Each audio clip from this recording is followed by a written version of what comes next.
This video tutorial is on accessing and searching Ebscohost, including the use of subject headings. Ebscohost is Oak Point's main collection of academic journals. We'll start at the point and click on Library Services. And this takes us to the homepage for the library. I'll note that in the center of the page, you'll see it says eResources Access.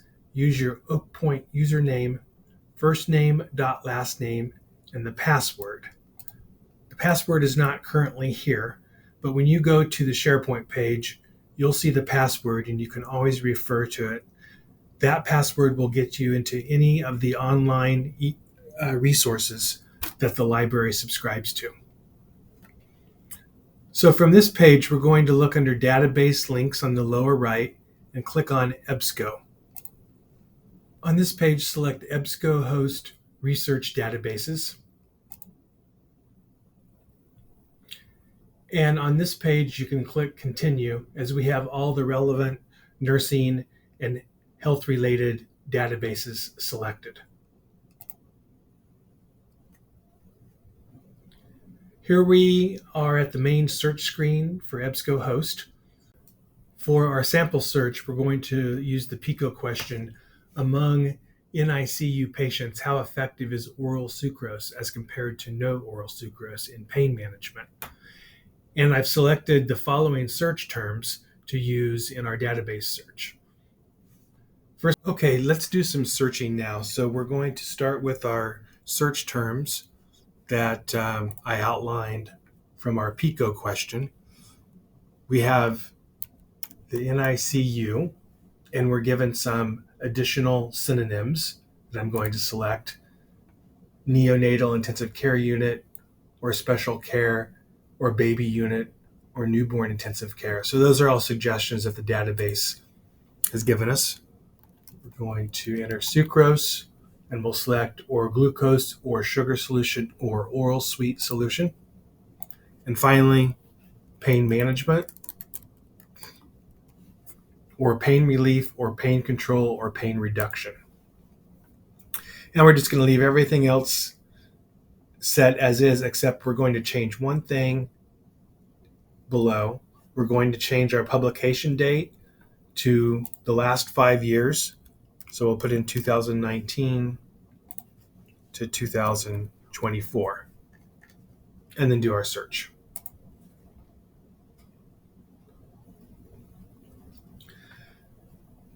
This search has given us 96 results.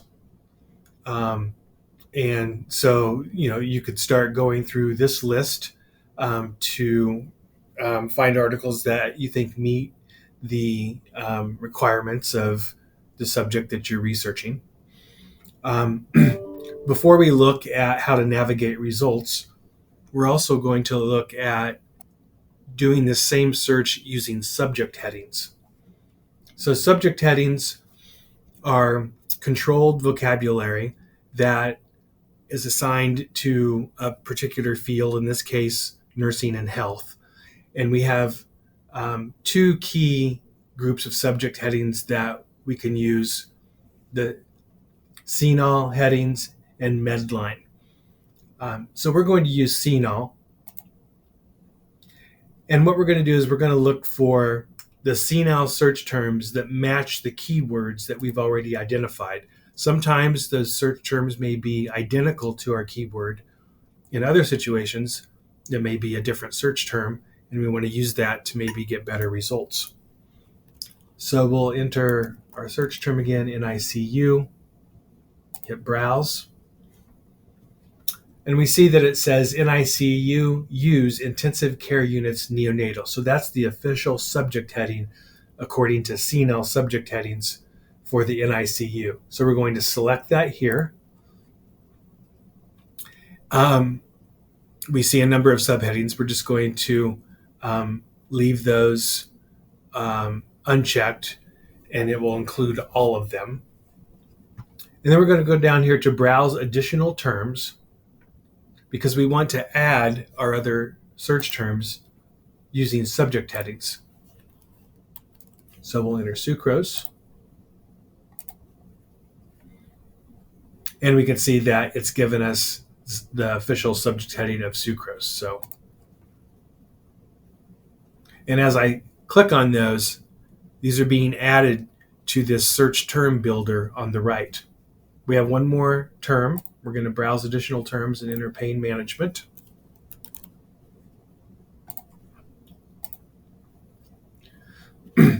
And again, our term, pain management, is an official CNL subject heading. So we'll click that. And now we have the 3 terms added. So using this search term builder box, we're going to change the selection to and, because we only want results that include all 3 of these search terms. And then we'll hit search database. Now we can see we have a much shorter set of results, just 34. It could be that these 34 results are a better set of results than the first search we did with 90 some results. But they're both a fairly short list of results, and so it'd probably be good to look at both sets of results to see if there are relevant articles.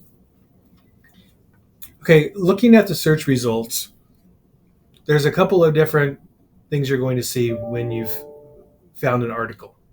You may see a request button like this. You may see a full text from Ovid, and you may see the PDF full text. Those are generally the 3 kinds of links that you're going to see. Let's start with this one right here. The full text, that means that the full text of the article is available on EBSCO, which means that we subscribe to that journal, and you can download the article from here or read it on the computer. So here we have the actual article, and we can read it here. We can also download it to our computer, and then we can go back to our results list. Another link that you might see is the full text from Ovid. Ovid is another database that we subscribe to, and all the journals that are in our Ovid subscription are integrated into the EBSCO search. So if we click on full text for Ovid, it's going to take us to the Ovid database,